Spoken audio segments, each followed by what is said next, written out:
Hey y'all, the Paranormal Chick here. Thank you for joining me on episode 2 of my podcast. Today is a good day to talk aliens. Are they real, or is it a government conspiracy? It's fair to point out sightings, encounters, and interactions go back thousands of years. They're in our written and oral history. There has to be more to it than just a simple classification of conspiracy. The following story is from someone who wishes to remain anonymous. They've submitted their story as well as video evidence that I will be sharing. But it's their story. Their story is so surreal. I'm just going to jump right into it. My sightings and encounters began in 2011. I had vivid dreams for around 3 days. I still remember them like it was yesterday. But I kept quiet about it for so long that finally it got to a point where I had to share it. I couldn't keep them inside any longer. I shared it with a group, and immediately they recommended regressive therapy. They said it wasn't a dream, that there was more to it. But honestly, I'm still scared. After all of these years, I'm still scared. It's easier for me to process it as a dream than come to terms with accepting it. I know that sounds weird. Probably not healthy. But it's the only way I'm able to deal with it. The dream that I remember the most is the one I think that started it all. In my dream, something crashed directly outside of my apartment. I didn't see it crash, but I heard it. I immediately went out to see what it was and saw a spacecraft on fire.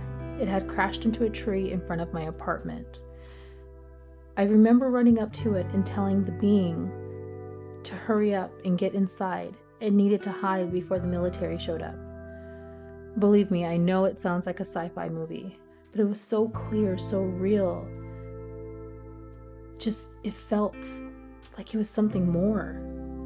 The being, he, I don't know how I know it was a he, but he was, spoke to me telepathically the whole time. I asked it if it needed anything to heal or to repair its ship, and all it kept asking for was water. During this whole time, my dog was with me, and it struck me as odd, her reaction to it. She kept wagging her tail and jumping as if to say hi. She was never scared. I remember leading the being to my bathroom so he could heal. Sometime during the dream, I remember opening the door to my bathroom while he was inside resting and healing. And I remember questioning the physics of it all because when I opened the door, he had the whole bathroom filled with water from floor to ceiling.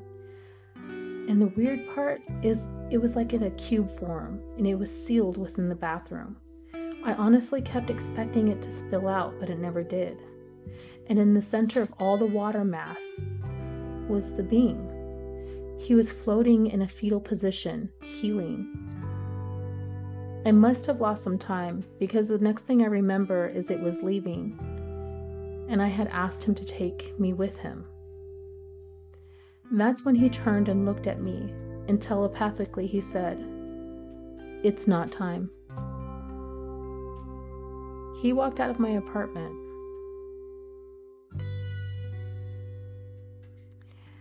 So this person has been dealing with sightings and encounters ever since.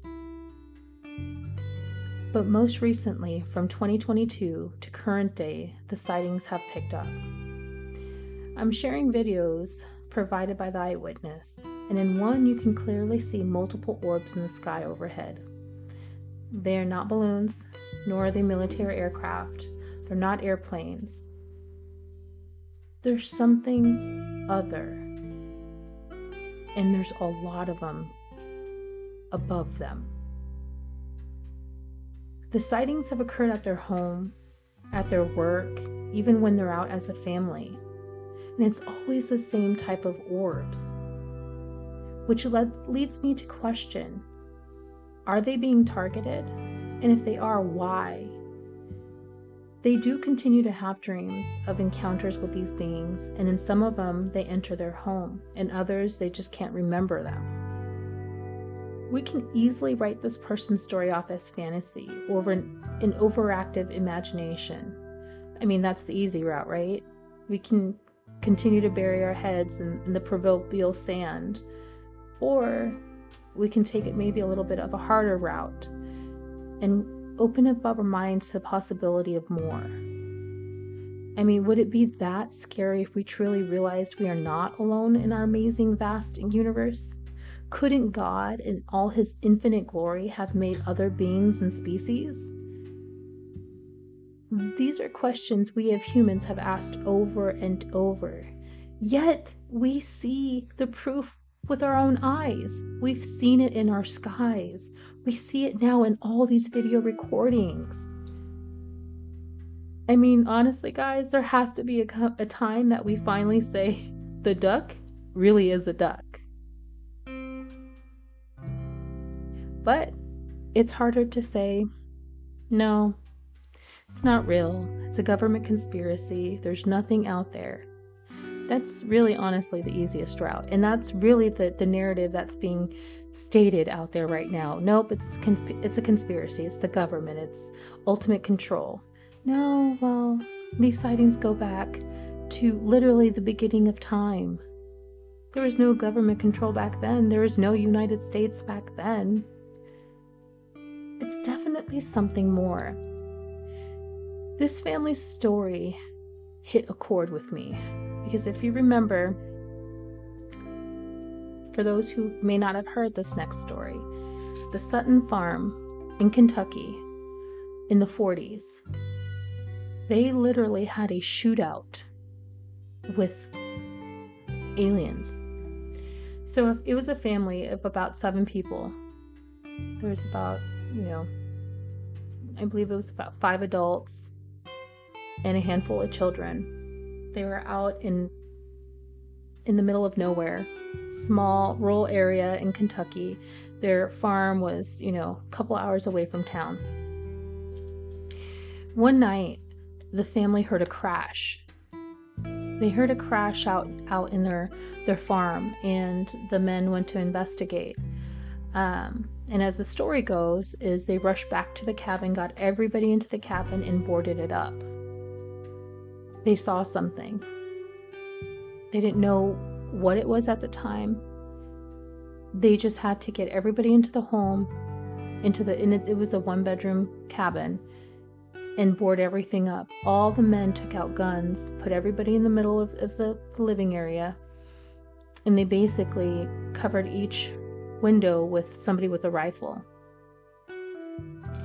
They stated that their cabin was surrounded by little green men, and that they were trying to get into their cabin.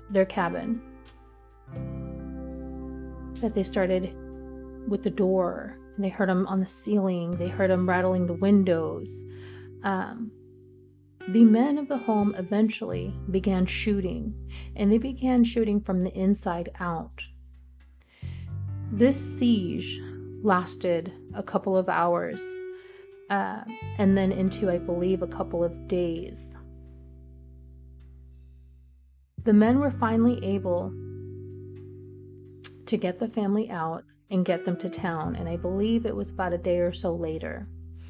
They right away get to the sheriff's office, and they tell him what happened, that they were basically under attack by aliens, and that they shot at them.